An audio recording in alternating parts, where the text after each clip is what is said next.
Здраво, јас сум Горан Теменогов, а вие го гледате подкастот Каде се парите. Со оваа 20-та епизода ја завршуваме втората сезона и ќе се видиме во новата сезона од септември. Но знаете дека оваа сезона ја поминавме со теми што се исклучително важни за економијата и многу се трудевме да ги донесеме најрелевантните гости кои што може да дадат одговори на темите што ги зададовме, односно што ги обработувавме во подкастот. Така ќе завршиме и во оваа последна епизода. Во студиово на Каде се парите ја викнавме личноста која што во наредниот период можеби ќе ја има најзначајната улога во креирањето на економските политики во државата и хајде да не должам, тоа е веќе актуелната нова министерка за финансии Гордана Димитриевска Кочовска. Добре дојдовте. Добро најдов, благодарам на поканата. Еве вака, одма да појасниме за сите што не следат, овој подкаст го снимаме 9 часа од кога ја преземавте функцијата, ја преземавте некаде са бајлето околу 8 часот во понеделникот, ние го снимаме во 17 часот истиот ден, тоа го правиме заради вашите големи обврски што ги имате во вторникот и средата, најчесто го снимаме два дена пред премиерата, значи ептен свежо е, ептен немате што да кажете од аспект на тоа што сте начекале во Министерството за финансии, но еве, првото прашање мора да биде, преземавте функцијата, се сретнавте со веќе поранешниот министер, што начекавте во Министерството и што видовте за овие 9 часа колку што бевте на работа? Значи вака, можам да го поделам денешниот ден или да го гледаме од два аспекти. Едниот аспект е каква беше состојбата со човечкиот фактор и се што е поврзано со човечкиот фактор во Министерството, а вториот дел е пак човечки фактори или луѓе кои што се поврзани со одредени сектори кои што во овој момент мене ми се многу значајни, а се поврзани со ребалансот на буџетот, бидејќи повеќе од јасно е дека ребаланс на буџет ќе има во многу краток период. Сега, што начекав? Зборот хаос во овој момент морам да признам дека е многу благ збор во однос на состојбата која што ја начекав таму. Најпрвин морам да кажам дека најдов на една огромна непрофесионалност од страна на голем дел од самите вработени. Јас разбирам дека сите тие имале обврска да си ги доискористат деновите од годишниот одмор, меѓутоа, нели заклучно со 36-ти, но исто така знаеа дека доаѓа нов министер за финансии, многу добро беа запознаени во кој период ќе дојде до промена на министрите и барем оние кои што сметав дека се малку поодговорни и попосветени на работата и кои што навистина ја почитуваат институцијата ќе бидат таму од причина што нели да се запознаеме со состојбите во самото министерство. Значи тоа е првото, можам да кажам и најголемо разочарување кое што го доживеав денес, но тоа што е.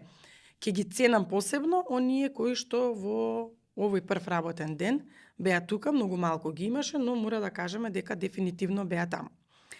Во однос на она што го добив како податоци од претходниот министер, и тука со Фатмир многу фин разговор имавме од прилика некои 40 на 45 минути, ме информира за дел од проектите во каква состојба се, што се случува доста коректно.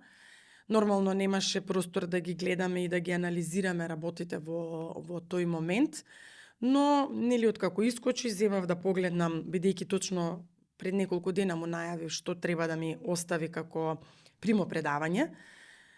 Го погледнав еден преглед од кој што останав шокирана, да речам. Буџет за 2024 година и реализација на истиот, заклучно со 19.6, тоа беше моето барање, но она што го добив беа некакви бројки кои што не отсликуваат реалната состојба. Ги повикав одговорните во секторот, кои што ги изготвиле податоците, за да ми кажат дека не знаеме што ти дал како документ, апсолутно ова нема допир со реалноста. За среќа, вработените од секторот за буџети и фондови и од Трезор беа тука, веднаш одговорија нели на моите барања и можам да кажам дека навистина се многу соработливи, беа подготвени, мислам беа во секој момент може да одговорат на секое едно прашање. Сега за нив малку подоцна би зборувала, меѓутоа сакам уште нешто дополнително да кажам. Покрај тоа што ги немаше вработените, забележано е дека во Министерството за финансии секој вработен си има своја картичка со која што нели се отчукува за да се забележи кога влегол, кога излегол. А има еден дел, секој кој што го посетил Министерството за финансии знае дека за лицата со попреченост има посебен дел кај што можат нели да влезат и тоа е веќе поголем простор. И најчесто го користат нели за гости, ако се два тројца, да не се вртат по ние како решетки, јас што ги викам, туку поминуваат од оваа страна.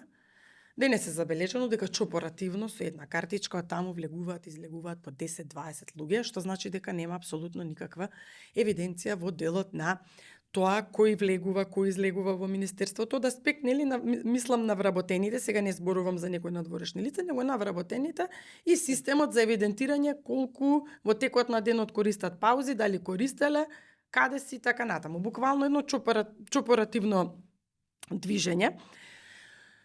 Она што исто така е многу загрижувачко, бидејќи јас дел од мојот тим го направив, иако денес нели официјално јас влегувам, тие се уште не се вработени, сепак беа дел, да речеме, од тимот денес, имав еден исклучително квалитетен IT инженер. Најверојатно институцијата не беше свесна дека понесувам и таква личност со мене, човек кој што долги години работи во приватен сектор, меѓутоа работел и во државно и има исклучително големо искуство во тој дел и нормално побара да ги погледне систем сала, да види сервери и така натаму. Дојде потресен, ми рече морам да ве видам. Прво, пред да влезете во таа систем сала, вие треба да поминете една цела депонија, буквално да ја наречам депонија, кој нешто изгубил, најверојатно таму ќе го најде, се нешто фрлено, за да стигне до серверите. И прво што беше загрижен, вели на толку многу отпад таму, има толку многу топлина, во секој момент може да престане да работи системот. Са внимавајте да престане да работи системот, а ние зборуваме за Министерство за финансии. Тоа систем сала серверите, што се за функционирање на Министерството за финансии, у суштина за финансиите на цела држава. Ете така. И сега стварно беше многу вознемирен и велам Владко не се нервира и полека ќе решиме, вика јас не знам, ова ќе треба денови и денови првин да го извадиме шутот и отпадот од таму. А да не зборуваме вели за тоа што поради толку многу отпад се создава многу голема топлина и тоа е вториот момент кој што им пречи на самите сервери, нели, и може да направи проблем.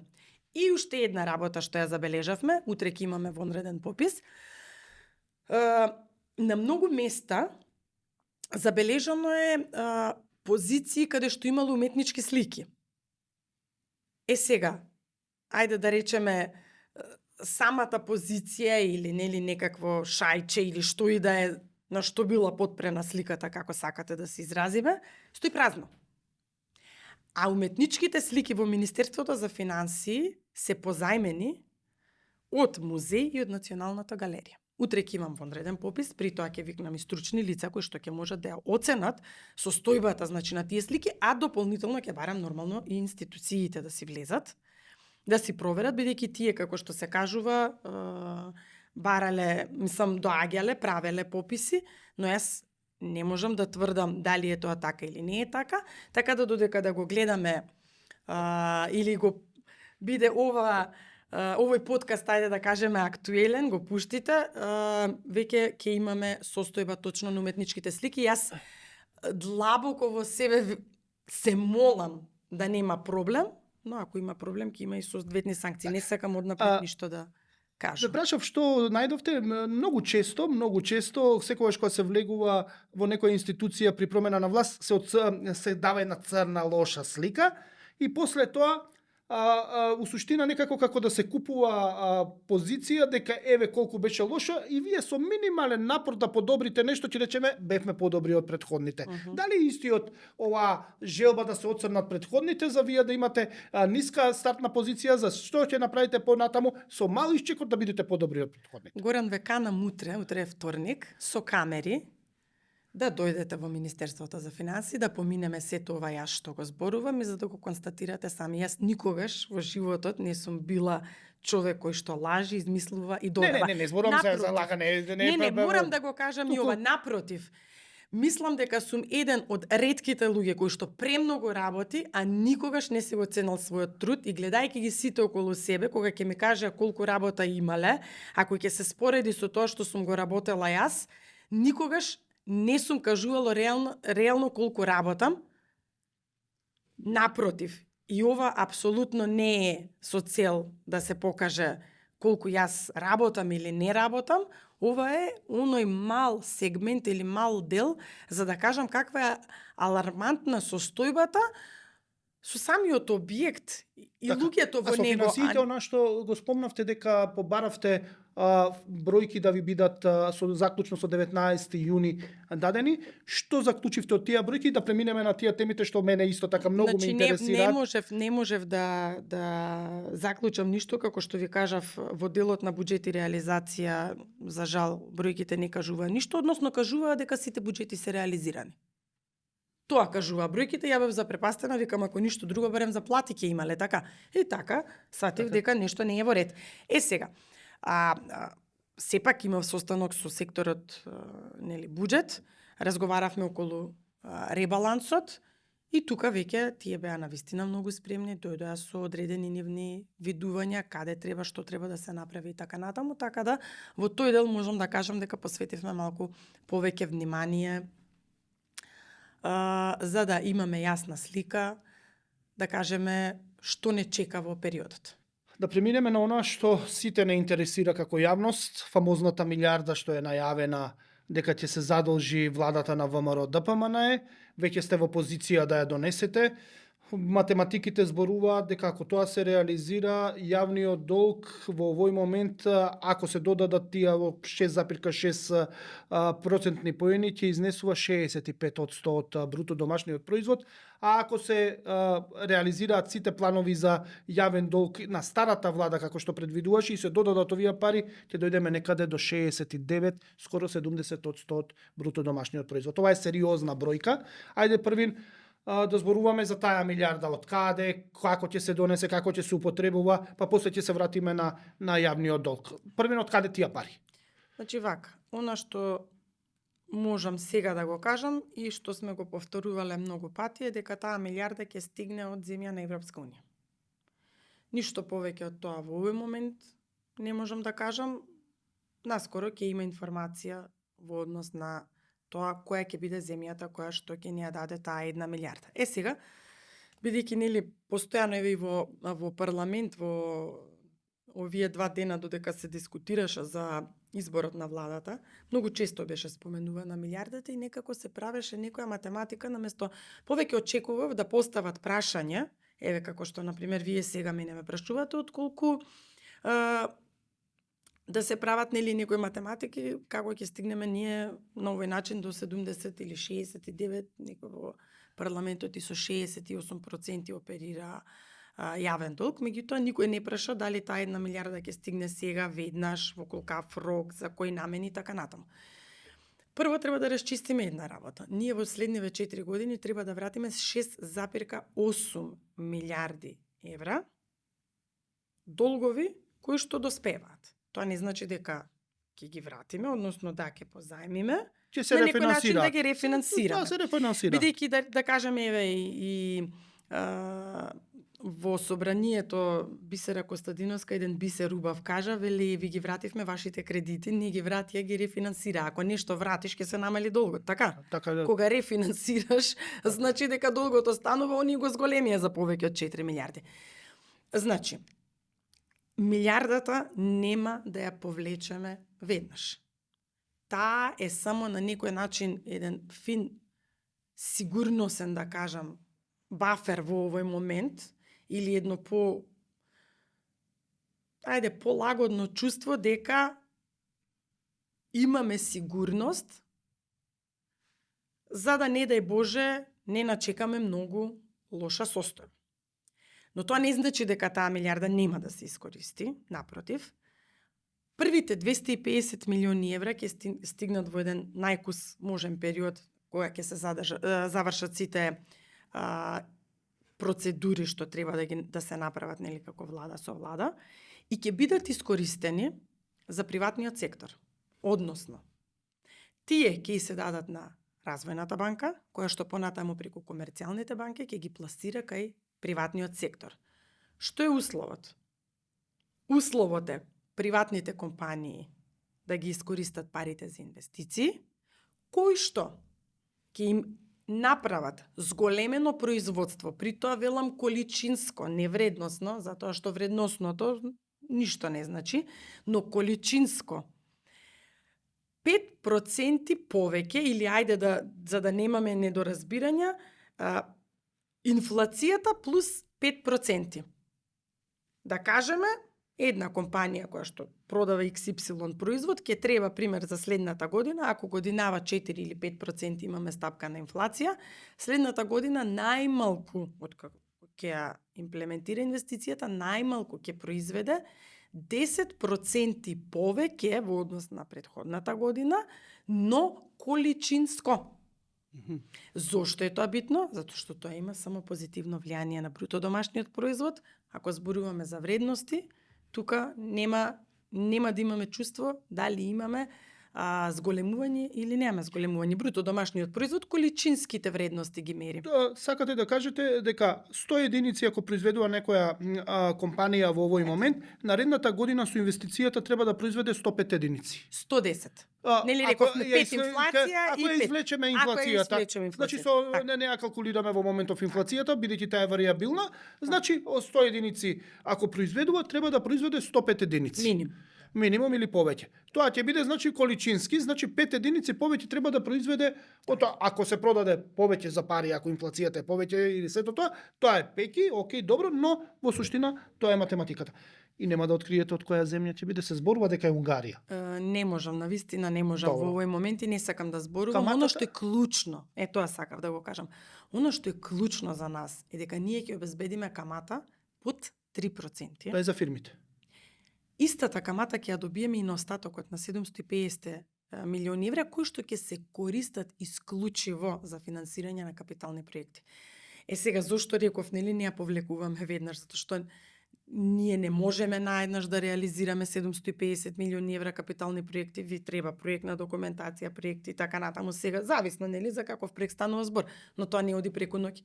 Ако министерството ми го оставија зградана во хаос, можам да замислам за посериозни работи каква е состојбата, така што ќе се влечат средствата согласно потребите. И еве да одговорам нели на крај, нема да порасне јавниот долг така како што се прават пресметките.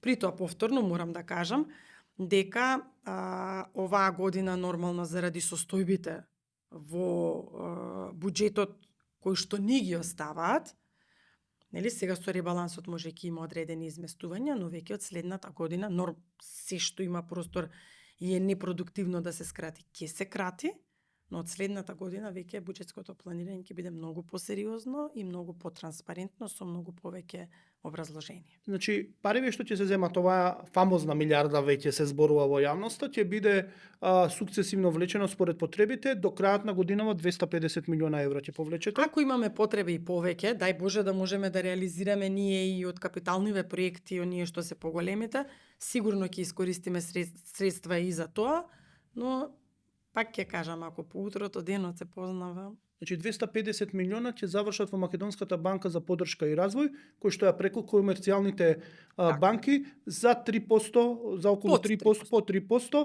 само со провизија комерцијалните банки од 0,25% некаде таа дополнително на овие под 3% ќе ги пласираат кај компаниите кои што ќе сакаат да инвестираат и условот за да не плаќаат пенали и да ги добијат парите е да го зголемат обемот на производство за минимум 5%, количинско. Добро, тоа е значи околу сево, ви викате добро 250 милиона ќе влијае малку, колку би било, ќе влијае околу 2%, околу 1,5-2% на јавниот долг, но тоа е сепак многу висок јавен долг. Бидејќи има сегашната проекција, проекцијата на владата што се замена е дека 61,8 ќе биде Ама вака сега 250 милиони евра ние ќе ги дадеме на компаниите и тие се со обврска да ги вратат. Значи тоа не е долг кој што ние го создаваме, да, во моментот е, затоа што ние сме го земали, сме го дале на приватниот сектор и така натаму. Меѓутоа тоа не е долг кој што граѓаните ќе го враќаат, компаниите ќе го враќаат. Да го разграничиме Да, ма тој. во еден момент ќе се појави како долг. Ама, значи секој пат јас велам да бидеме транспарентни до крај. Ако зборуваме, да зборуваме честно до крај. Тоа е обврска на компаниите.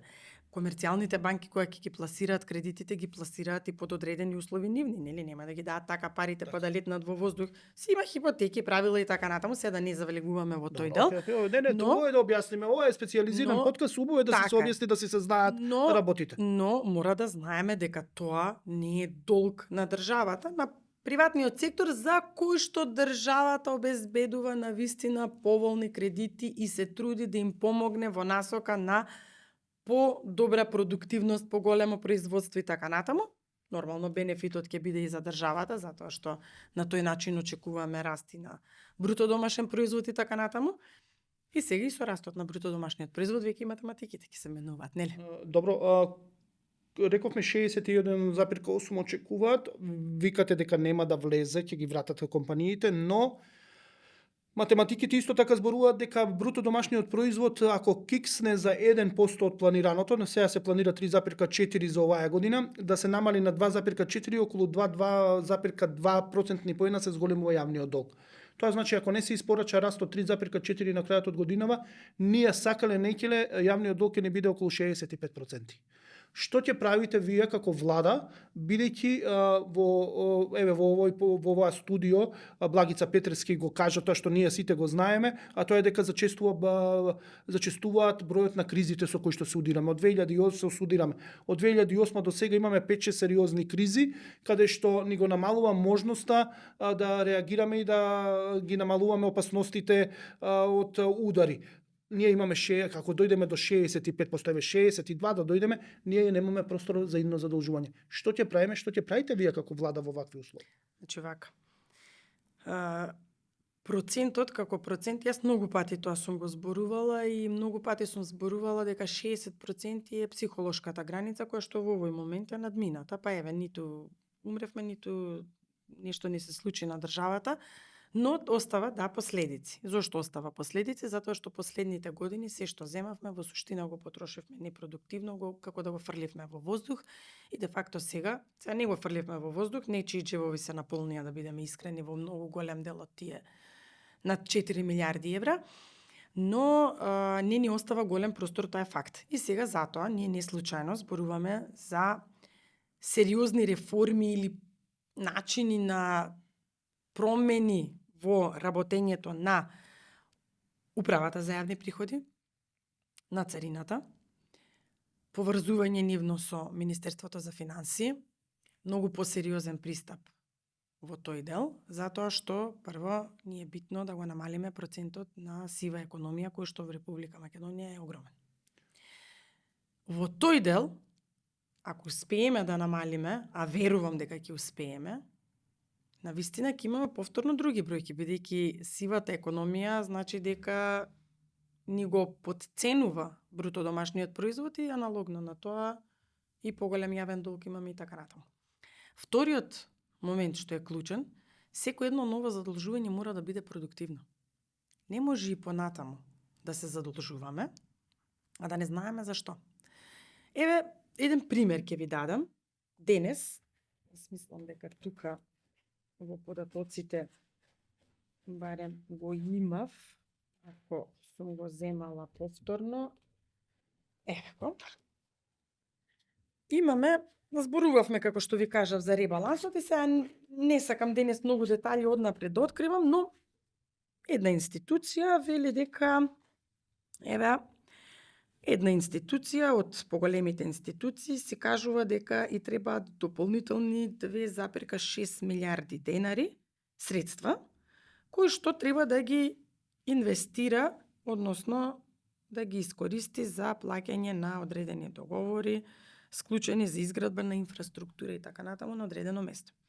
И ги прашувам вработените во сектор буџет, велам, ви ги дадоја вас договорите или барем да напишат зашто треба да ги користат тие средства, велат не, никогаш не ни одговараат. Добро, велам, тогаш пришкртајте го и ставете 0, нема да добијат пари. Затоа што конкретно од оваа институција знам дека најголем дел од парите одат за консултантски услуги, кои што завршуваат после во џебови кај нивни блиски, да не речам Сега од потесната фамилија. Вака ме влечете за јазик за да почнам јас да погодувам, а вие ќе викате не смеам да кажам. Не, видете, Тоа ќе што го дојде зборам, момент 2,5, колку рековте, 2 милиарди и милиарди, тоа некаде колку би било? 44-5 милиони евра. И која институција е тоа? Не е важно. Добро. Важен е принципот. Добро, принципот Јас на сакам не тоа затоа да што го ме кажам. водите на едно праче. Еве втор момент. Ајде вака. Еве овде ќе кажам кој е.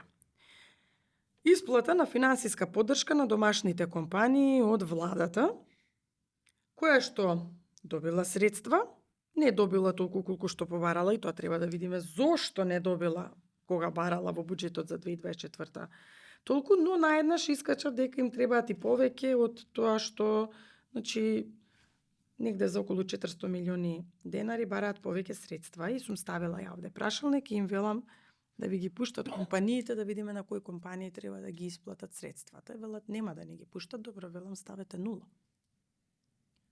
Треба да ги видиме кои се компаниите. Не е спорно ако се компании кои што ги знаеме. Сакам да ги видам компаниите и да ги видам ефектите кои што ги имаат дадено тие компании на економијата. Неспорно е дека имаме склучени договори, дека обврска е на државата да плати, меѓутоа мора да има отчетност. Мора да има образложение за што е, како е, дали таа инвестиција што е направена има повратни ефекти. Не можам јас така да ги пишувам пари, овие пари не се мои, на граѓаните се.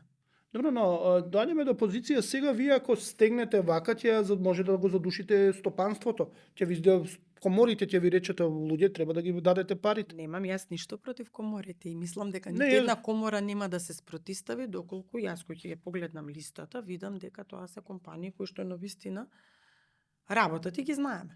Чекај се, сомневате дека се префрлат пари на нешто што не е продуктивно? Сакам да го видам. Зошто го кријат? Сакам да го видам. No. Не сакам ништо да зборам. И во 2020 не се сомнева воопшто во повратот на ДДВ, па еден ден седнав така. Викам, ај да ги видам, бидејќи сум човек кој што со бројки работи. Денес најсрекна сум што ги имам овие бројки пред себе и што можам да зборувам, и тоа беше првиот ден. И после со овие оптоварувања кои што за мене требаше да бидат во втор план, главата ме боли цел ден, а не се суштински. Суштинско во друго. Да доведеш зградата во хаос е срамота за самата институција, меѓутоа мене ми се битни бројките. Е сега, ако вие барате пари, по автоматизам треба да кажете зашто ги барате. Мора да образложите. Ако нема ефекти во економијата, како што гледаме дека ги нема, како да ги одобриме тие средства? Така, сакам тоа да го повторам уште еднаш. Повратот на ДДВ седнав, ај велам да го видам. Па излегува компанија. Ај сега вие кои ќе седнете и прочитате некоја компанија и гледате дека таа компанија има ист поврат како Макстел. Баш во 2020 тоа ми се случи. И сега сите знаеме кој е Макстел, но таа другата компанија не знаев која. Нели е нелогично нешто? И на тој принцип да ги видиме и овие средства што ги бара владата дополнително. Мислам, сега гледате како зборам, владата што ги бара дополнително, сега наша е владава. Ама мора да дадат преглед на компанииве да ги видиме. Па белки треба да видиме, да имаме осет што се случувало и таму така. Ако ја контролираме државната каса, треба да знаеме. До кога мислите дека ќе издржите вака, да барате отчет и да барате каде? Кога очекувате политиката да ви рече, ај успори малце, треба овде да пегламе со парички, овде треба да пегламе наши се, овде треба да пегламе вака, онака? Нема да успорам никогаш или ќе си одам. Тоа е многу јасно и тоа сите го знаат. Јас тука немам апсолутно никаква дилема. Јас се нафатив на функцијата за да градиме држава, а не за да правиме успори малку, замижи малку, не гледа и така натаму. Добро. Значи, ако обстоите на ова, од мене Ама ќе ова имате не е поддршка. Видете, ова Ако не обстоите, ќе имате критика. Јас ќе обстојам на ова затоа што имам голема поддршка од првиот човек, а тоа е новиот премиер Христијан Мицкоски. Добро, и он ќе мора некогаш да направи калкулација. Каква калкулација? Политичка, бидејќи ќе дојдат избори локални, ќе дојдат избори финансиери на партии, па луѓе околу него блиски, ова, она. Ќе мора некоја шибицерање да се направи во државава. Ве чекав да го кажете и тоа. Па мора да се направи. Сега ја вака да ви кажам на вас. Прва работа, ВМРО ДПМН не должи на никој. Ниту Христијан Мицкоски, ниту Гордана Димитриевска Кочовска. Ако некој има некакви должничко-доверителски односи со луѓе од ВМРО ДПМН, нека се јави. Со нас не. Вториот момент. Секој пат новинарите не критикуваа дека нели големо е финансирањето за политичките партии, така беше? Да. Да. Ама сега ние дојдовме во ситуација да вие не критикувавте. Ние вака достоинствено ги издржавме критиките, ама сега влегуваме честни, без обврски кон никого, чисти, транспарентни. Да, трошевме државни пари за финансирањето, за да може многу повеќе од тоа што сме го потрошиле, да им вратиме на граѓаните. Тоа е разликата. И Добро. затоа јас ова што ви го зборувам, Добро. можам многу јасно и гласно да го зборувам, затоа што пак ќе кажам, не должиме на никого ништо, да, баравме поддршка од буџетот за финансирањето за да не влеземе во такви игри како што секој пат влегувале претходно. Не сме влегле, не должиме на никој. И Добро, можеме ова се слободно... силни изјави. Ја морам да кажам, ова се силни изјави. Моето 30 годишно искуство како новинар ми кажува дека првите 2 години секога се цврсти владите и после почнуваат шежбеш. Ама видете, тоа веќе првите години ако се цврсти, а после тоа значи дека нешто не е во ред со луѓето. Добро, јас сум само скептик и ќе ми оставите моето право како човек и како новинар да бидам Јас скептик. цело право, јас бев 3,5 години директор на финанси на најголемата државна компанија со буџет многу поголем од буџетот на многу други институции и министерства, па едно бомбонче не земав, освен турско кафе што пиев постојано и тоа без шеќер и една водичка, ништо повеќе од тоа и тоа може да го провери секој во АДС, ама сега, ама затоа им давав да и по 500 денари месечно на неколку раководители кои ќе им дојдеше некој од страна да може да искористи и да не заборавам раководителите на сектори кога ми доаѓаа од подружниците, да ако останеа подоцна нарачував од латераца да јадат, затоа што не можев да ги оставам цел ден да не јадат, а немав можност да ги наградам дополнително. Тоа ако е гревот, тој ми е. Добро. Спомнавте сива економија, ќе се вратиме малце на фактурата и на решеноста дали ќе ја спроведете и малце и за сметководството ќе зборуваме, но некако ми ја наметнавте темата, спровеуваше она што јас ги крстив како тема мините што ви ги остава, нагазните мини што ви ги остава СДСМ, но пред тоа ќе одам на нешто што сметам дека е поврзано уште поважно со едно ваше ветување како политичка партија, тоа се извинувам пензиите, ветивте 5000 денари, секој пензионер дека ќе добие, тоа ќе го добие во првата година од вашето владење, тоа значи некаде до јуни наредната година треба да бидат пензионерите побогати за 5000 денари. Првото прашање е дали од онаа милиардичка што ќе ја земете, што знаеме каде 250 ќе завршат милиони, 750 не знаеме. Не знаеме ни од која држава, иако ја мислам дека е од Унгарија. Дали дел од тие пари ќе завршат кај пензионерите, бидејќи требаат некаде околу 300 милиона на годишно ниво, 330 милиона на годишно ниво, за да се покријат овие 5000 денари за сите пензионери. Значи вака, се повторно доаѓаме до математикиве кои што се Затоа се и весели, кои викате. што нели Така е до математиките. Така. Ај се вака. Така е, секојаш овде збориме за математики, не зборуваме за нешто што не е математика. Од секторот за буџет велат во фондот за пензиско осигурување средства за исплата на пензии недостасуваат 2,5 милиарди денари. Значи ништо да не се смени до овој момент. СДСМ и ДУИ имаа предвидено 2,5 милиарди денари помалку за пензии. Што значи тоа? Ќе им ги кратеа пензиите или што ќе правеа? Значи ќе требаше да ги дополнат, така? Добро. Тоа се 40 милиони евра. Надвор од тоа, за 3 месеци од годинава 2.500 денари, како што кажавме нели во нашето ветување. Не, вие рековте 5000. Сега ајде да го објасниме. Не.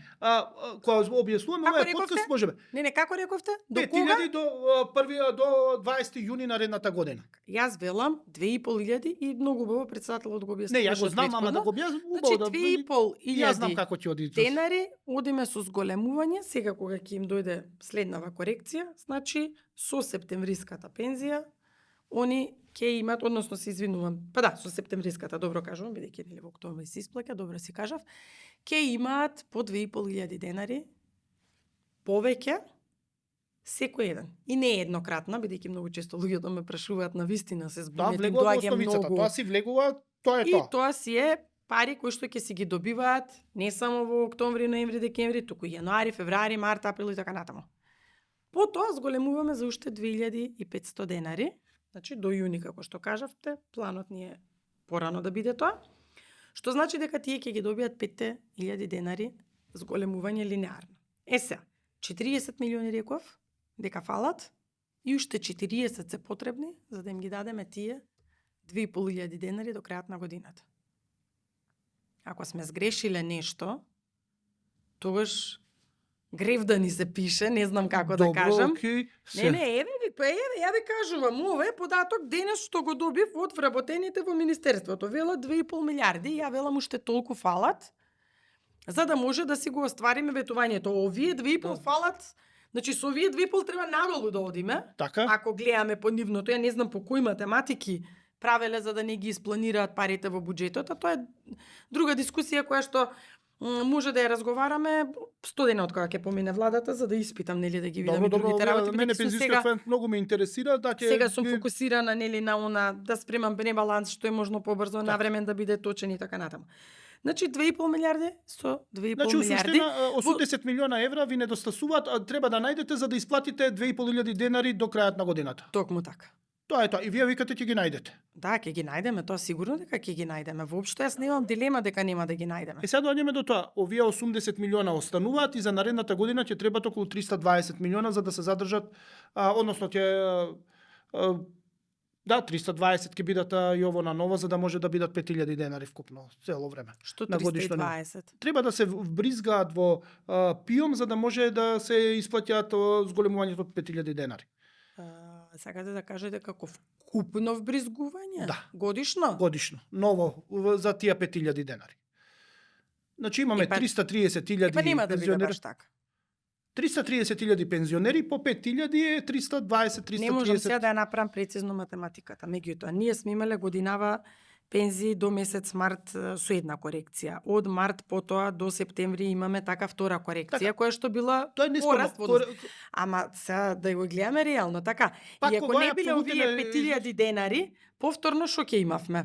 Ќе имавме некаква корекција. Така? Да. Не можеме ние да зборуваме 5000 денари како ништо да не се сменило, како да нема да се смени. Ќе се сменеше секако. Ние треба да ја видиме разликата Добро, помеѓу така, тоа што требале да го добијат Така. и тоа што ние им го даваме. И тоа не е толку големо. Така два пати но не е годишно, два толку. пати годишно се усогласува така, значи за да пензијата. бидеме честни. Така е. Значи имаме зголемување, да, меѓутоа не е толкаво како што го спомнувате треба ви. да го Тоа е минусираме, да го минусираме така. процентуалното усогласување во март и во септември како Како доаѓа. кажа председателот, математички прецизен е многу. Јас може не сум 100% прецизна како него, сепак е машински инженер, но верувајте дека математиката ми беше најаката страна и на Добро, мене. значи, еве помалце ќе бидат, али пак е голема сумата. Видете, никој не вели дека сумата не е голема. Никој тоа не вика дека не е така. Тука сме согласни. Меѓутоа, не смееме да заборавиме дека пензионерите има многу голема неправда во годините претходно. Во оние години кога први ним се коригираше пензијата само по едниот основ, кога го избришаа другиот. Па потоа го вратија, ама претходно нели корона криза, еден куп работи поминаа. Да не заборавиме лекарствата колку им се поскапени, да не заборавиме струјата колку поскапе, да не заборавиме трошоците за живот колку поскапеа. И ова јас сметам дека е исправање на една голема неправда која што им беше направена во минатите години. Да, но таа неправда ќе чини сега, например, 33% од потребите за да се задоволи исплатата на пензиите се обезбедува од буџетот. Значи 67 се обезбедува од придонеси, од други стапки, значи се што влегува ПИОМ како ајде да речеме изворни приходи, 33% во овој момент се потребни од буџетот директна дотација. Директно за пензиите 22, имаше во ревизор 22%, имаше во ревизорски извештај. Сега ова ќе се помести без да ги одземам, значи грубата математика, значи ќе биде помалце, но еве јас што ја направив за уште 10% поени, односно околу 43% ќе треба од буџетот, од други даноци, од ДДВ, од сите останати даноци да се слеат во ПИОМ за да се дојде до 100% потребни средства за да функционира фондот. Значи ќе бидат доволни 57% ќе има задоволување само од изворните Се приходи. измамачивте со процентиве, ама заборавате еден момент. Придонесите кои што ги исплаќа приватниот сектор, еве пензиското, нашето, моето, вашето, на сите, оди во пензискиот фонд, така. Колку имаме луѓе што работат на црно, колку имаме луѓе што работат со многу пониски плати од реалните. И остатокот го примаат во готово.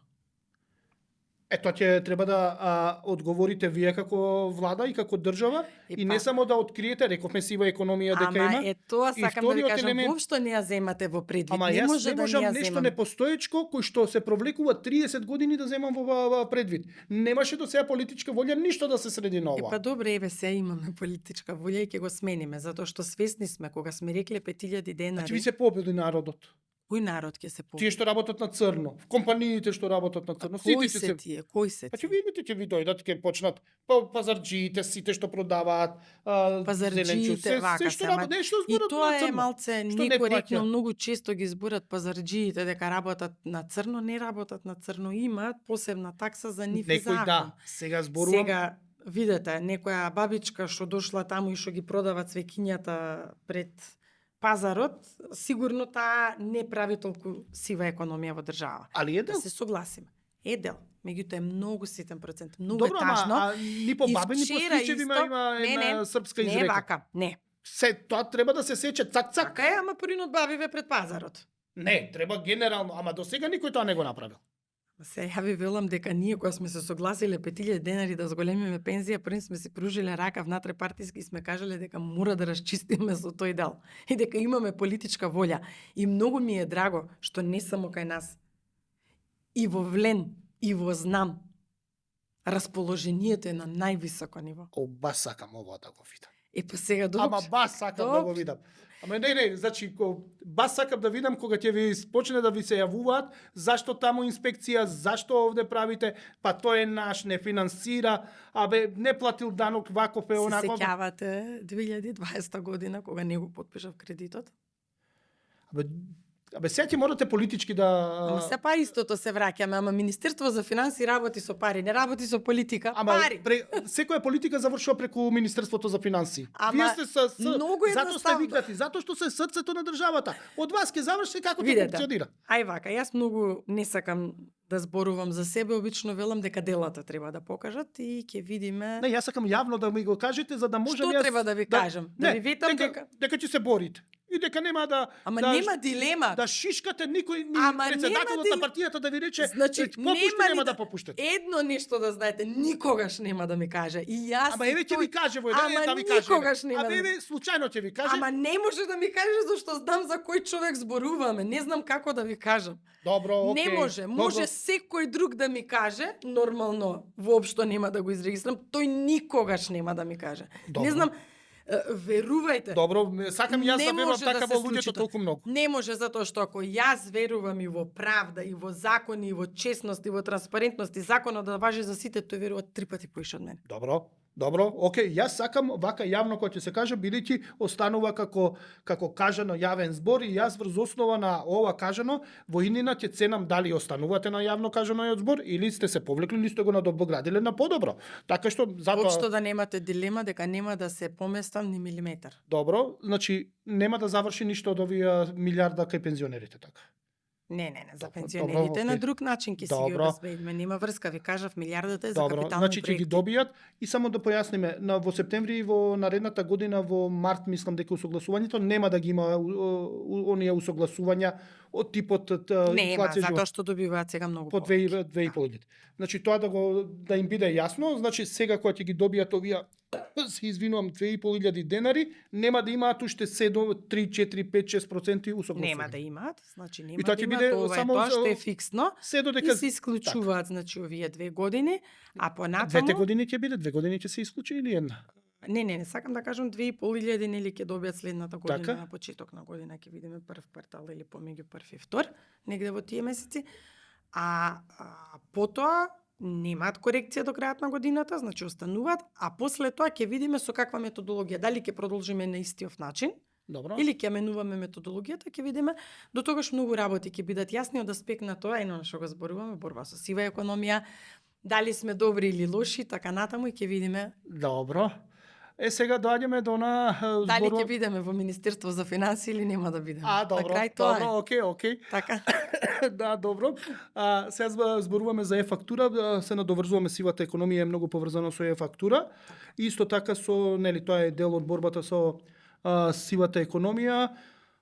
Познато е дека се најавуваше е-фактура. Според моите информации, добар дел од компаниите самите ќе се побунат против оваа е-фактура, затоа што не им оди во прилог, бидејќи ќе треба на крајот од денот фактурите да се идентични, да се согласуваат, издадени, сето од проверката што е, кој ќе се мечираат, не смее да има отстапување во броевите, во суштина не ќе може ништо на црно да се работи, односно да се доцни, па после да се коригира, па не знам што. Едноставно е-фактурата е нешто сериозен залак, кај што ќе бидат богами и дел од компаниите кои што на прв поглед легално работат, може да бидат така недобро намерни кон оваа е-фактура, бидејќи ќе им се ускратат некои можни сиви зони што ги користат. Ќе обстоите и свесни сте дека може да ви се побунат компании кои што се во овој момент и во онаа бела зона на работење, а не во сивата. Не сметам дека компаниите кои што се во бела зона на работење ќе се побунат, напротив, ќе се побунат само оние што работат во сива зона и на крајот од денот ние си спроведуваме закон.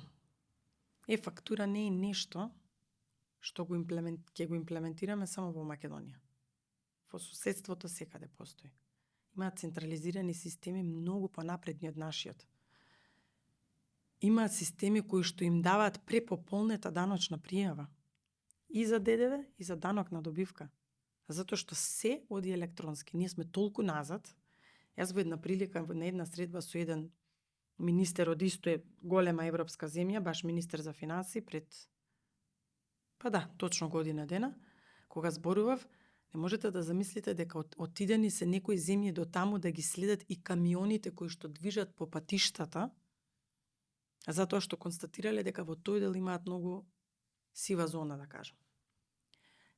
За нас сето тоа од овој аспект сега изгледа како светлосни години да е напред, но не е така. И јас знам дека фирмите ќе почнат да одбиваат и да прават проблеми. Меѓутоа, да кажеме која е мојата предност. Да не заборавиме дека допред 28 мај, точно така, тогаш беше кога станав пратеник, работев во приватен сектор. И ако нешто знам, многу добро знам како функционираат сите софтвери на овие приватниве фирми, сметководствени. И знам дека ќе даваат отпор, исто така знам дека како се тргна со подготовката на тендерот за е-фактура, точно беше утопија. И тоа беше смислено направено за да не успее, но нема да го дозволам тоа.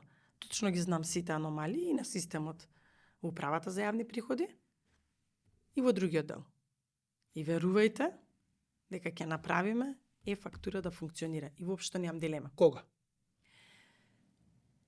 Јас сум убедена дека од 1.1.2025 веќе е-фактура системот ќе функционира. Дали ќе биде на основно ниво или ќе биде напреден или ќе го надоградувате понатаму? Имам Како ќе дилема биде, само како ќе во почне? однос, имам дилема само во однос на компаниите од типот на Телеком, ева на комуналниве услуги и така натаму, но во многу краток период ќе најдам решение.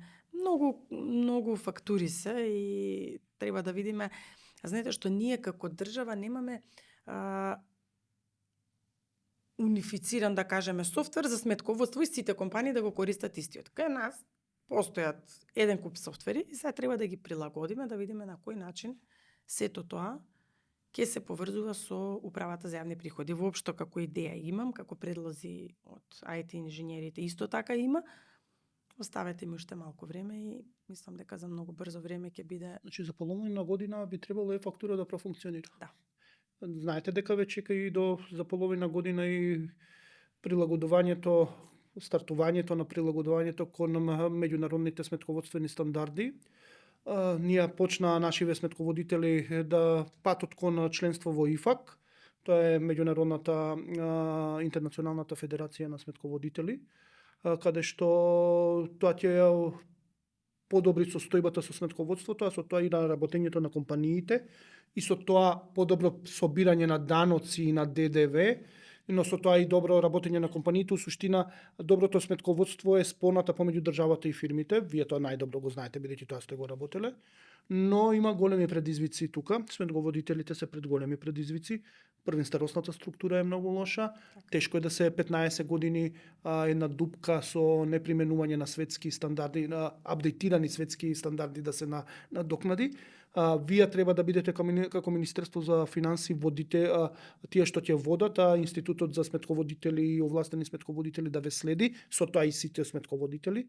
Дали ќе се успее да се применат овие меѓународни стандарди и дали ќе работите сериозно на оваа проблематика, бидејќи бизнисот и државата ќе треба да имаат корист од сева ова? Прво морам да кажам нешто што можеби на многу луѓе нема да им се допадне, но ние за жал и сега не ги применуваме доволно сметководствените стандарди. Не се Тие кои што применуваат ги се, уште сега се имаме- прилагодуваат. Не, јас сега зборувам за тие што ги имаме преведено.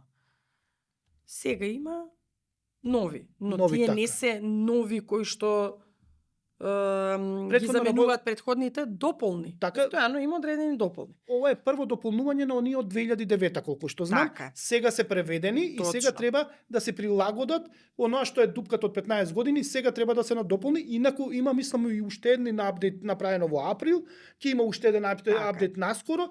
Тоа се апдейтува нонстоп, но ние 15 години не сме ги усогласувале, немало нови, немало Јас превед. кажувам дека најодговорно дека и сега не се применуваат од страна на многу голем дел на компании.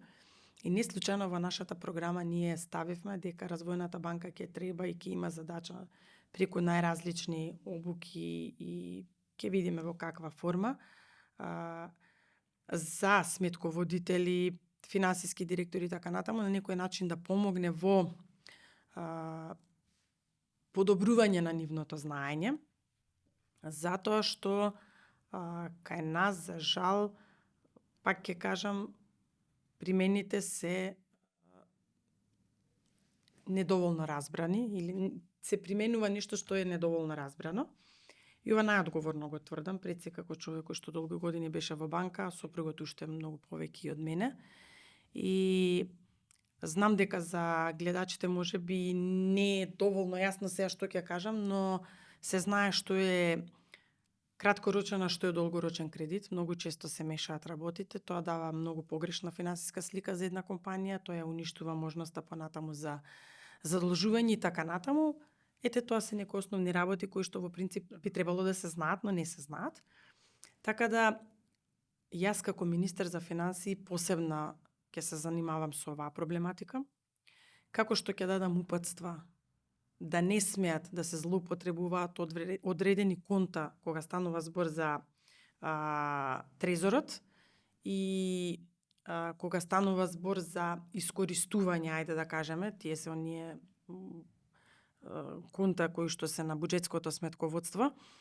Тоа е на некој начин злоупотреба за да се прикажат состојбите такви какви што не се. Ќе добијат јасно сите инструкции, ќе се прават ад хок ревизии кои што ќе може да ги прави јавната внатрешна финансиска контрола и во институциите се со цел да имаме правилно прикажување на финансиската слика за државата, но истото тоа ќе го бараме и од приватниот сектор, затоа што мора да се научиме дека треба правилно да работиме. Во исто време имаме сериозно спремни, да кажеме, обуки за правата за јавни приходи, посебно лиценцирање на даночните инспектори. Не може даночен инспектор да излезе на терен да не знае картица да прочита сметководствена. Така што ќе биде многу сериозен предизвик да се работи со оваа проблематика, но мислам дека конечно треба и тоа да го средиме, затоа што во овој момент ние имаме многу нереална слика за многу работи. И морам да кажам дека кога станува збор за контролите кои што ќе се спроведуваат, нормално, ние не сме бабароги, први делуваме едукативно, да кажам, таков ни и договорот и со управата за јавни приходи, и со царината, треба да им се помогне на компаниите да разберат дека треба да се однесуваат одговорно согласно законот, сметководствени стандарди, правила и така натаму. Но во исто време ќе има и врзани контроли, затоа ни е многу битно и ќе го смениме и начинот малку на однесување на царината се додека не ги поврземе системите, затоа што Македонија како една да кажеме, увозна зависна земја, речиси се и да увезува, и после тоа нема врзани контроли, нема контрола што се случува, како се случува. Така. Мора да има норматив секој, ако е производна компанија, од тоа што го увезува, колку треба да произведе, што треба да произведе, колку има остаток, калорастор.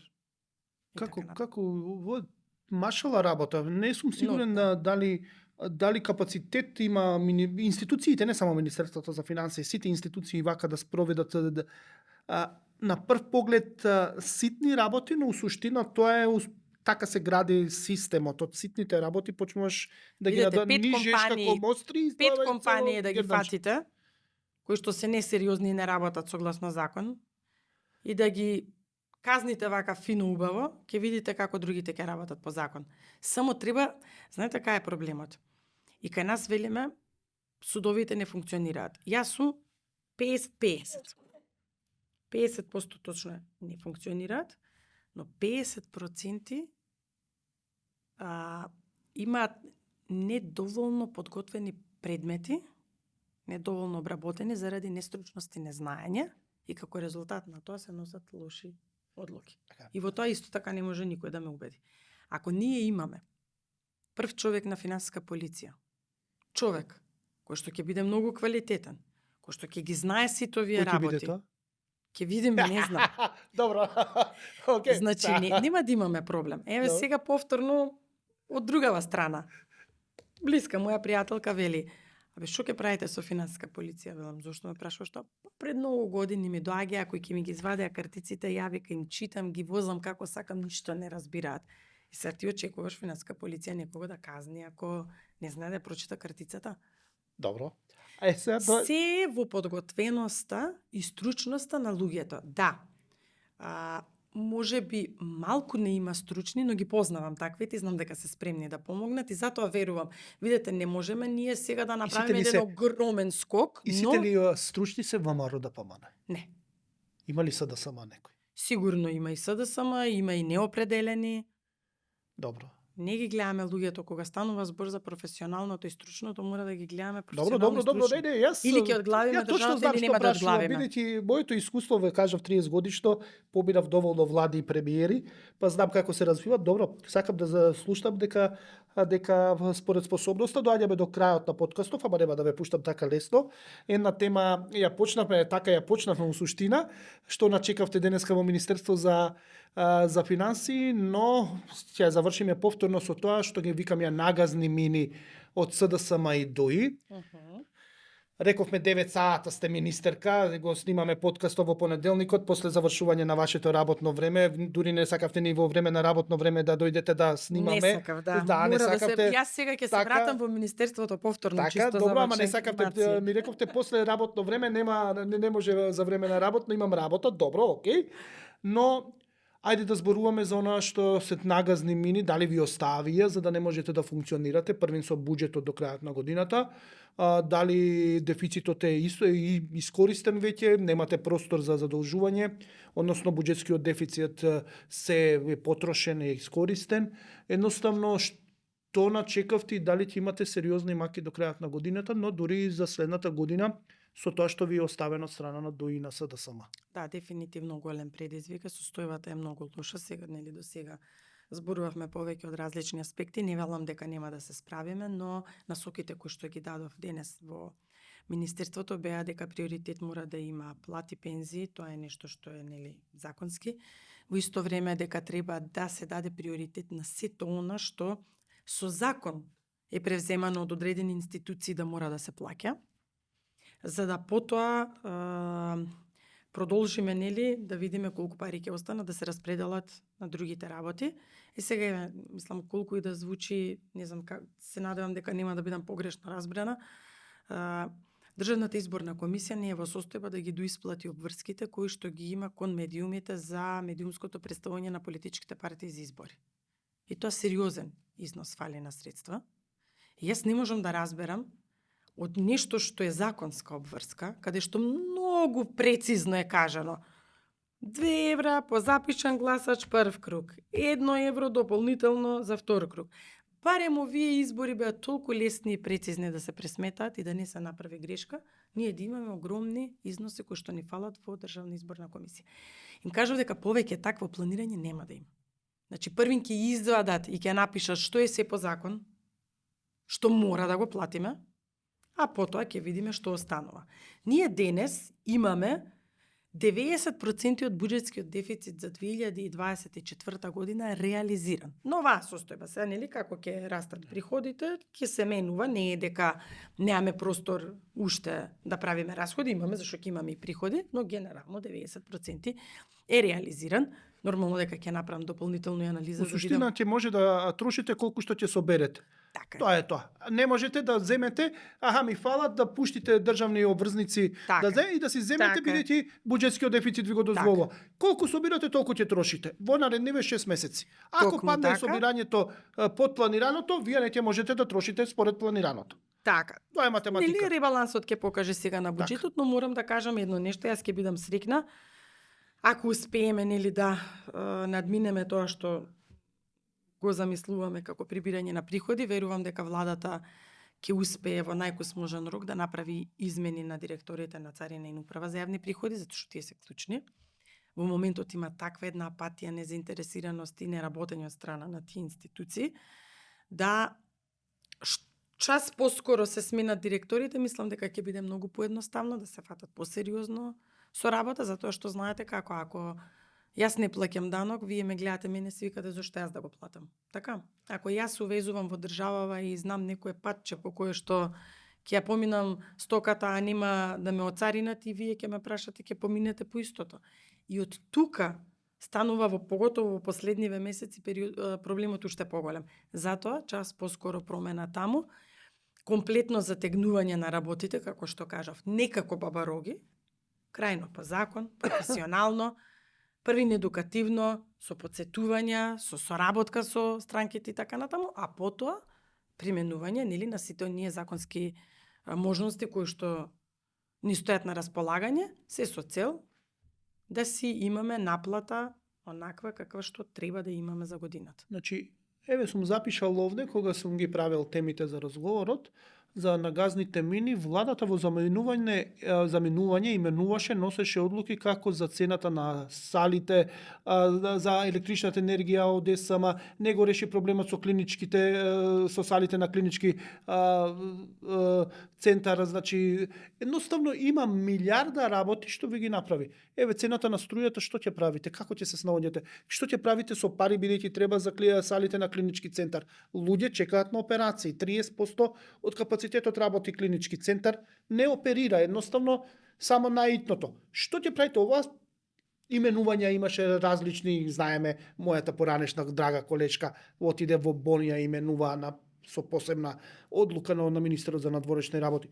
Едноставно ви оставија прилично интересни опашки што треба да ги решавате. Ќе ги решите ли овие проблеми?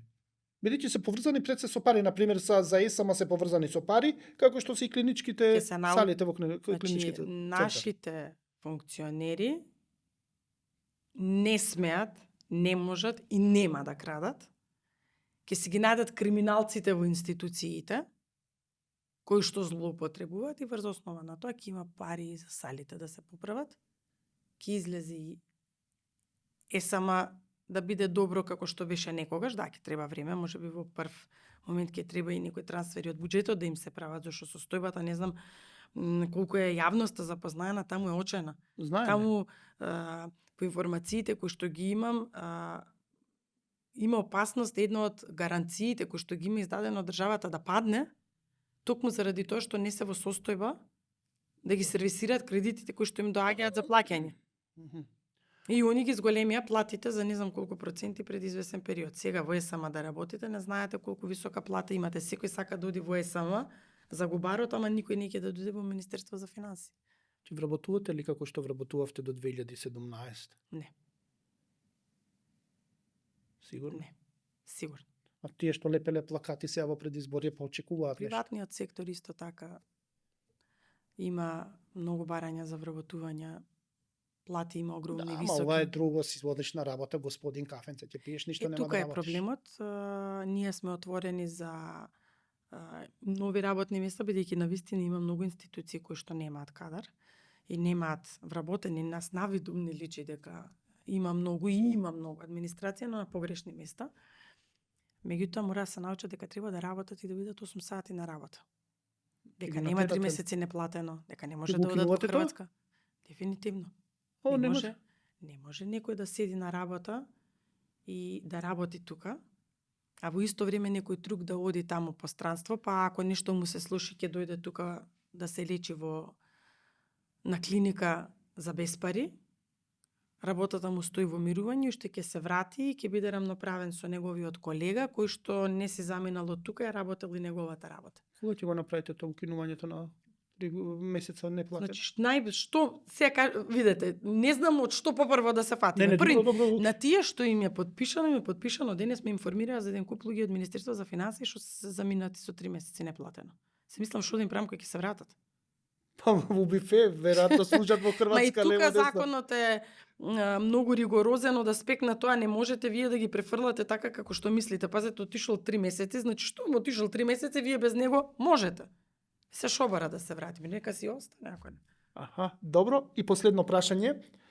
Ова е веќе спекулација, не сакам со спекулации во мојава подкаст, не разборуваме со бројки, со факти, проверуваме дали тоа ќе биде така, но ја слушнав од повеќе места и ќе ве прашам вас, бидејќи вие ќе бидете директно инволвирана во сето тоа, ќе можете да откриете во суштина, се зборува дека една од причините зошто Дуи толку упорно инсистираше да не отиде во опозиција е затоа што добар дел од буџетските средства преку Министерството за финансии завршија во фирми и блиски луѓе на партијата и се преку различни проекти, преку различни договори со одредени странски компании, кои што треба да градат, например, патишта, па немаме видено баш дека нешто многу имаат изградено, но дека у суштина Министерството за финансии е така добро затворено, како што е затворено во последниве 2-3 години, само за да може дел од буџетските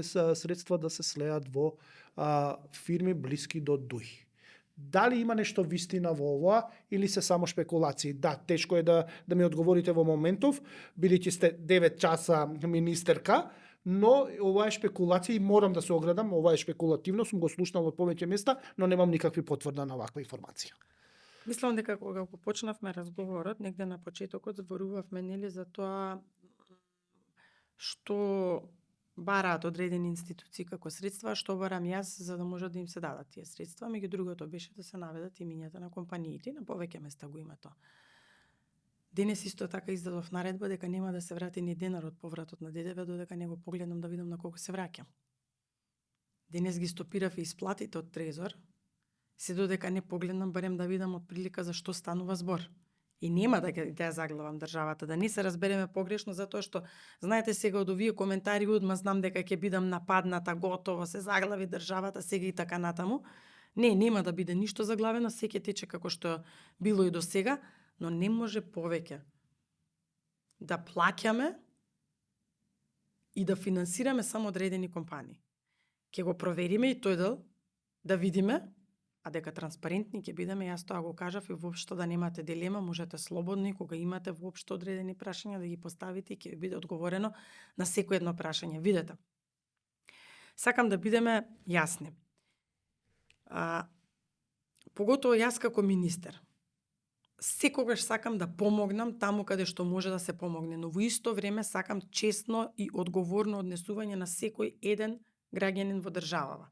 Независно дали работел приватно, државно, дали е пензионер и така натаму. Значи, законот да владее за сите како што треба. Така мислам само дека ќе успееме да ги вратиме сите оние што ни замина. Еве и на 3 месеци тие што отишле, внимавајте, сега имаме многу ситуации, отишле на 3 месеци, знаете зошто? Зашто во претходните 2 години некои други отишле на 3 месеци, ништо не ми фалело, се вели, чекај бе, ја ќе си отидам на 3 месеци, ништо нема да ми фали, така?